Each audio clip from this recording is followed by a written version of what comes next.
차가 없어서 의도치 않게 무시당하거나 그 사람이 경제적으로 문제가 있을 거라고 생각하는 사람들이 있습니다.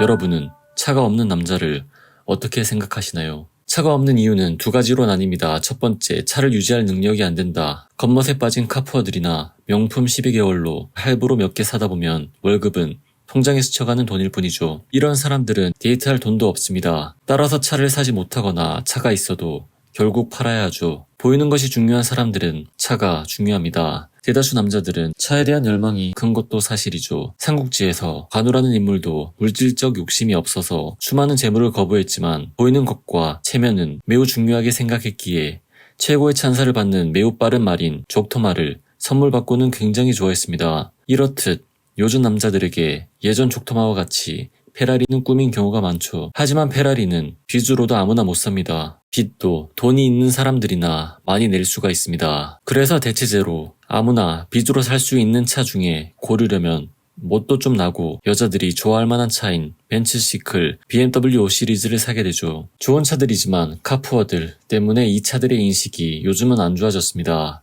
그리고 이런 좋은 차를 타면 여기저기 장거리로 놀러도 많이 다녀야겠죠. 기름값, 주차비, 보험료, 데이트비, 숙박비 굉장히 많이 나갑니다. 굉장한 경험을 쌓을 수 있지만 돈이 줄줄 셉니다. 돈이 많다면 사실 이런 건 걱정하지 않겠죠. 그러면 돈 많은 사람들은 신차가 나올 때마다 바꿔 타며 항상 좋은 차만을 선호할까요? 이건 돈 많은 사람들 기준에서도 차에 대해서 의견이 다양하게 갈립니다. 사업가의 입장에서는 차는 무조건 사야 합니다. 특히 살 수 있으면 최대한 좋은 차로요. 자동차는 나의 지위를 간접적으로 나타내는 수단입니다. 셀프 브랜딩이죠. 그리고 사업가들은 거래처를 만나야 하기 때문에 좋지 않은 차를 타고 상대를 만나는 건 이미지상 굉장히 좋지 않습니다. 그리고 지금은 세법이 개정되어 사업자들이 예전만큼 큰 혜택을 보지 못하지만 여전히 연 800만원 한도로 감가상각비 처리를 할 수 있으며 수리, 주유, 보험료에 대해 경비 처리를 할 수가 있습니다. 이런 혜택들도 있기에 여러모로 이득입니다. 그러나 돈 많은 사람들 중에 투자자들도 있습니다. 투자자로서 제일 유명한 워렌 버핏은 미국에서 생활하기에 차는 정말 필요했습니다. 그러나 낡은 자동차를 타고 다닙니다. 페라리도 세계적인 부호인 워렌 버핏에게는 껌값일 텐데 왜 그럴까요? 버핏은 자동차에 관심을 가져 자신의 시간을 뺏기는 게 싫고 돈을 썼는데 아무런 이득이 돌아오지 못하는 소비재는 가치가 없다고 느끼는 거죠. 그리고 메리츠 자산운용의 전 대표 졸리라는 투자자는 월급이 작아서 부자가 못 되는 게 아니라고 말했습니다. 소비 습관 때문에 부자가 못 된다고 말했죠. 많은 강연에서도 지겨울 정도로 비싼 백 사지 마라, 사교육을 하지 말라고 그 돈으로 투자를 하라고 합니다. 차를 타는 것보다는 대중교통, 자전거를 이용하라고 말을 하기도 하죠. 이런 관점에서 자신이 부자가 아니라고 생각한다면 경차도 타면 안 됩니다. 졸리의 이 말이 자신의 펀드에 가입시키기 위한 목적이라고 좋지 않은 시선으로 보는 사람들도 있지만 이 뻔한 말이 틀린 말이 아닙니다.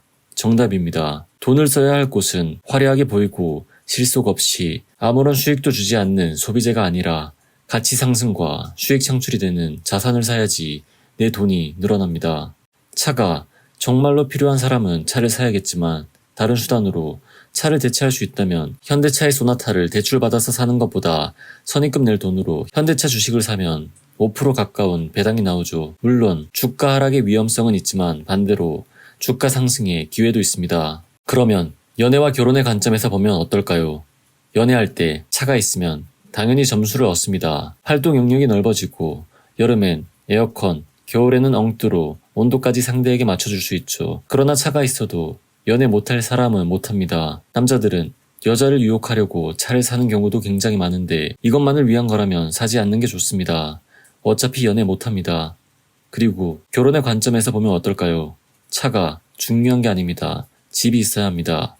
차는 소비재고 집은 자산이죠. 차는 감가상각이 되어 사는 순간 가치가 하락하지만 집은 인플레이션으로 땅값, 재료비가 계속 올라 소멸지역이 아닌 이상 집값도 계속 오르게 됩니다.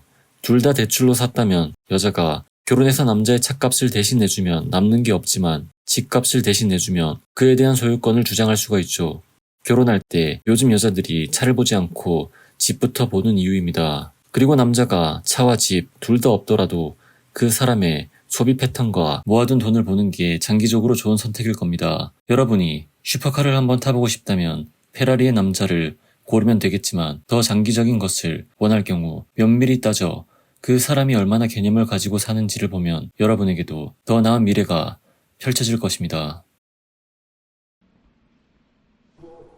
시청해주셔서 감사합니다. falling for me.